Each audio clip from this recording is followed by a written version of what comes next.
Mirinja valley gate থেকে ঢোকার পর এখানে তাদের অফিস রুম দেখবেন, এখানে দোকান আছে। আর একটু সামনে গেলেই হয়তো এই মিরিঞ্জার যে জুমগুলা ওইগুলা দেখা পাবে।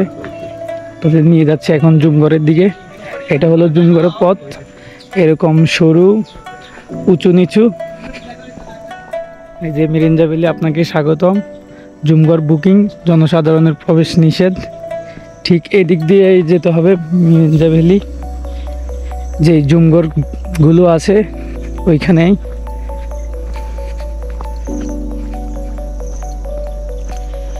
একটু হাঁটতে হাঁটতে সামনে গেলে দেখা পাবেন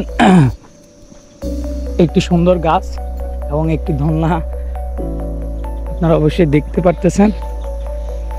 এইখানে দোলনার মধ্যে বসি বিকালের সময়টা বা সকালের যে একটা মেঘের দৃশ্য, এটা উপভোগ করা অনেক সুন্দর। আমরাও এখানে কিছুক্ষণ সময় কাটিয়েছি।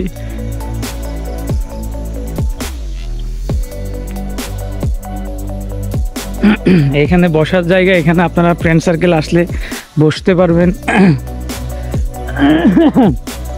এই যে আস্তে আস্তে মেঘ আসতেছে, ওই যে সামনে গেলে আরেকটা ঝর্ণা, এখানে নতুন হয়তো জুমঘর বানানো হবে, এই জন্যে বাঁশগুলা তারা এনেছে। ঠিক এখান থেকেই তাদের জুমঘরগুলা শুরু। এখানে একটা দোলনা আছে, এখানে একটা ছোট জুমঘর আছে, এই কাপল বা 4 জনের জুমঘর। আমরা ছিলাম এই 1 নাম্বার জুমঘরে। আপনাদেরকে এখন আমি ছোট জুমঘরটার দৃশ্য দেখাবো।